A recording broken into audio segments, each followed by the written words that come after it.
Assalamualaikum dan salam sejahtera. Nama saya Abdul Manaf bin Ahmad. Nombor metrik 620908025513 001. Saya diberi tugasan untuk menjalankan HiRack di tempat kerja seperti berikut. Mari kita sama-sama lihat apakah objektif untuk menjalankan HiRack ini. Pertama sekali, mengenal pasti bahaya di tempat kerja dan menaksir risiko, mencadangkan langkah-langkah kawalan, melaksanakan langkah kawalan dan menilai semula langkah kawalan risiko. Seterusnya, mari kita lihat apakah definisi hazard. Hazard adalah sumber atau keadaan yang boleh mendatangkan kerosakan, kecederaan kepada manusia, harta benda atau alam sekitar atau kesemua sekali. Dan risiko pula adalah kombinasi antara kemungkinan berlaku dan keterukan cedera dan kerosakan. Dan tajuk yang saya pilih pada kali ini adalah pemasangan jubin di tempat kerja. Mari kita lihat aktiviti yang dilakukan oleh pekerja.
Dari video yang kita tonton tadi, terdapat dua aktiviti yang dijalankan oleh pekerja tersebut. Aktiviti pertama ialah kerja-kerja mengukur dan memotong jubin.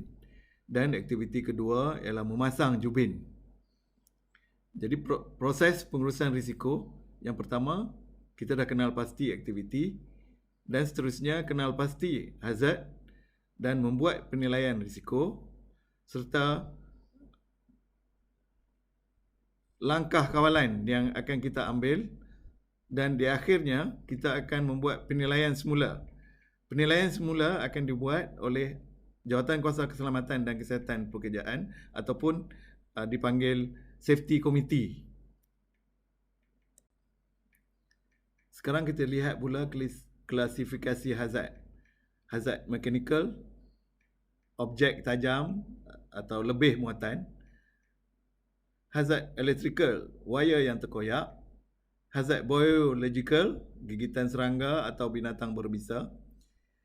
Hazard kimia, dedahan kepada wak, sentuhan kulit.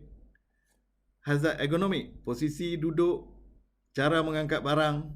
Psychological hazard pula adalah tekanan ataupun bully dari rakan sekerja atau Sekarang kita lihat pula kepada tahap risiko.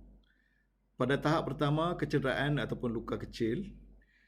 Tahap kedua, kecederaan patah atau cacat sementara. Tahap ketiga, kecederaan melibatkan cacat kekal. Tahap keempat, kematian melibatkan satu pekerja dan musnah harta benda. Dan tahap kelima, kematian lebih dari dua atau kemusnahan teruk harta benda.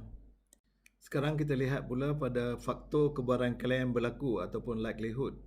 Antaranya tiada pengalaman, tiada latihan, tiada sistem kerja selamat, tiada penyelenggaraan berjadual, tiada pelindung keselamatan ataupun machine guarding.